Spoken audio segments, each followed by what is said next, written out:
This gentleman here, I do not know him, but let us go by what people are talking on social media. Let us assume that that is his true identity. They say on social media that he is Major Retired Geoffrey Keegan. They say that he retired from the military. They do not say whether it was which arm of the three he retired from, but they say he retired from the military in 2014. They further say that he then went and started working for Kenya Power until 2020. Now, 4 years later, he has been seen in Parliament in plain clothes, having an AK-47. They say that all these jobs, the military, Kenya Power, he used to leave them.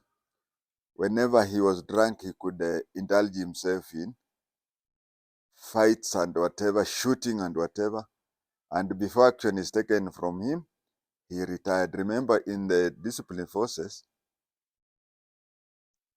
if the salary came today and you are sacked tomorrow, or let's say this way, let me rephrase myself. In the disciplined services, if the salary came yesterday and you're sacked today, you get the salary. And in the same disciplined services, if the salary is to come tomorrow and you're sacked today, you have worked for the government for 29 days free.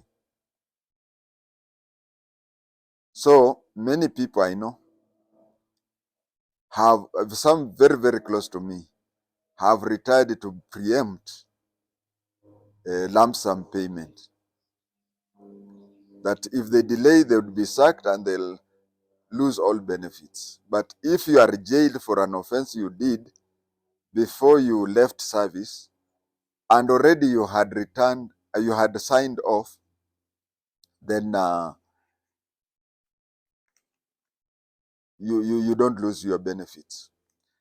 Assuming that this gentleman is what they are saying, and assuming that he worked in the army up to the rank of major, then he left in the condition they are saying, then he joined Kenya Power and left in the condition of drunk and shooting, assuming it is true.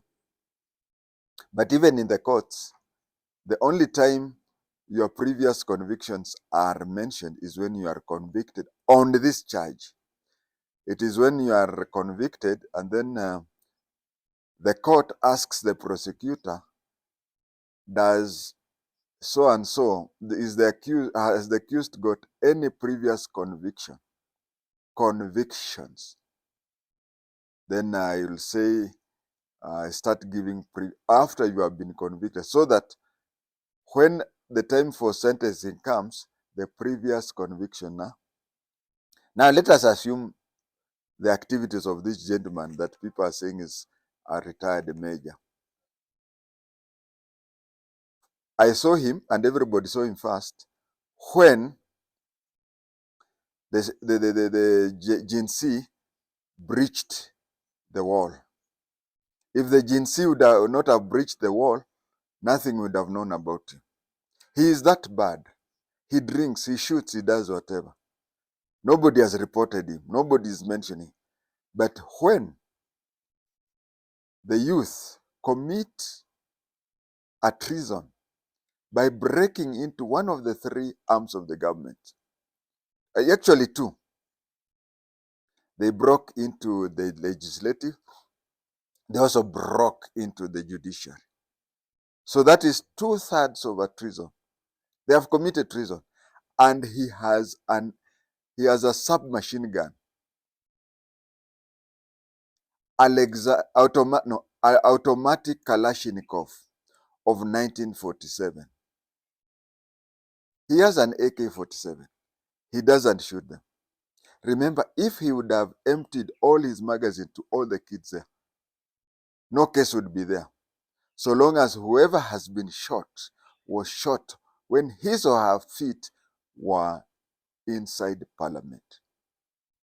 He didn't. Actually, we don't have even a picture of him shooting even in the air. We just see him with a mask and whatever, and it is pointed down. So this is a case, and it is similar to my case. I'll give you an example where this social media, people don't agree with you.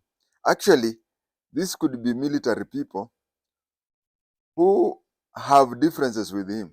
You see, since I left job, I have had problem with employment, majorly because people would go and whisper to the bosses, hey, huyu mtu ambaye nyaye hata. But anyway, those of us who left job have different lucks. There are those, he gets a job, he gets drunk, anafutwa, gets another better job, ni kama ako na bahati, or he may even have relatives in high places, such things. Some of us, you look for a job until anybody tells you, sutafute kazi, unaambia kama inakusumbua wewe mwenyewe tafuta. So we have people who, after leaving service, they are very lucky, but they are very few. I can tell you,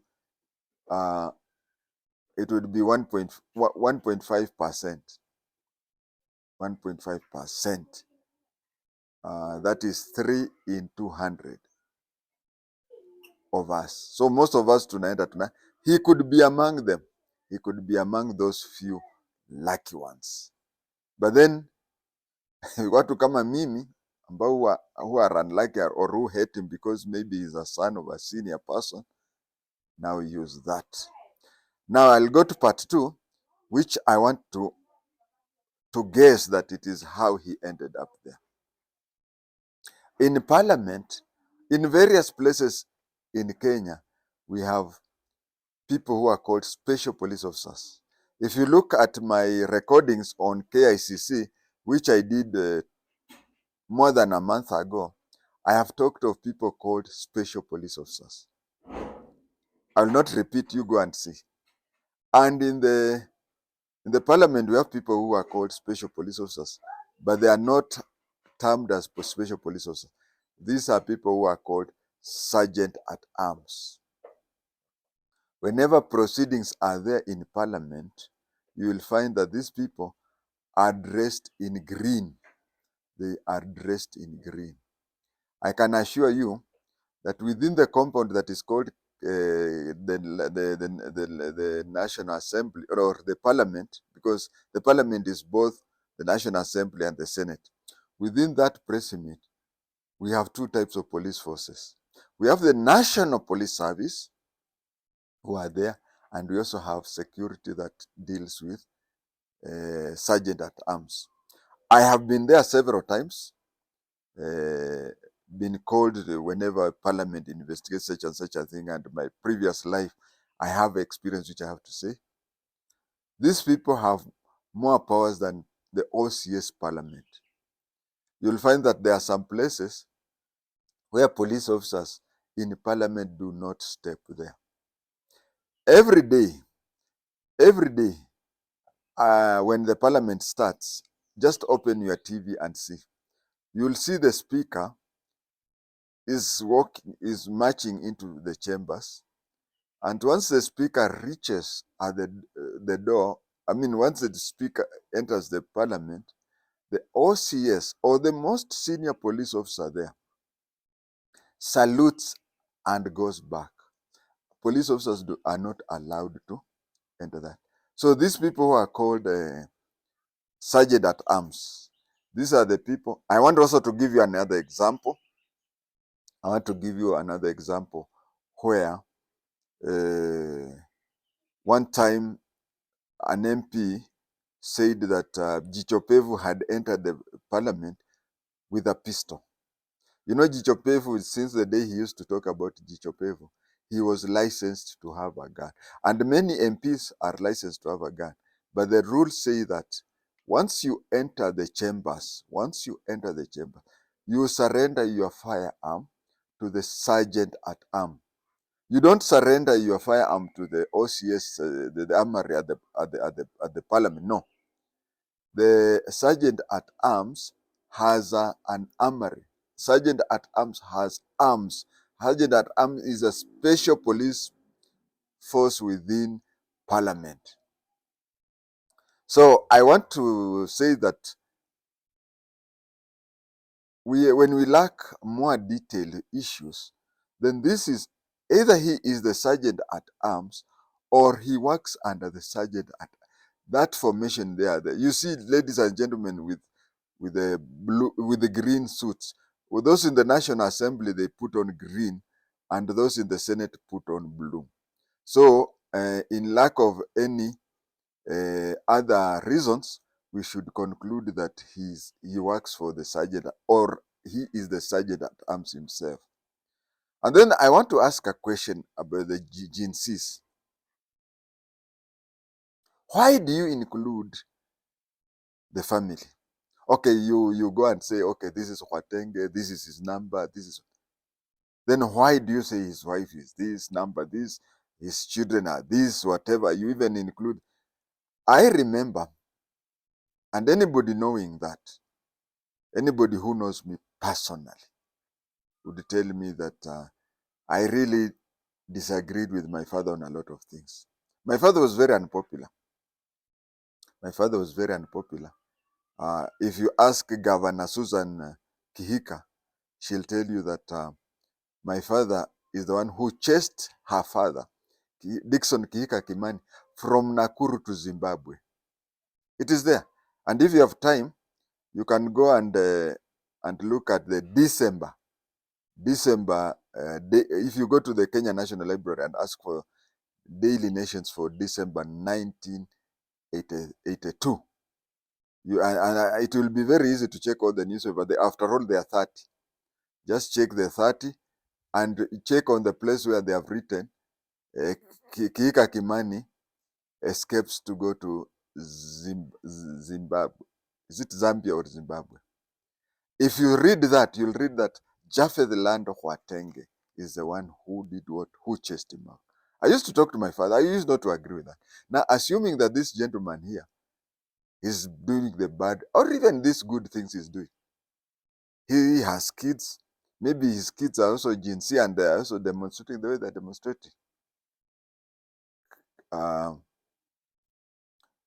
They say that you cannot demand for justice when you yourself are participating in injustice. Thank you.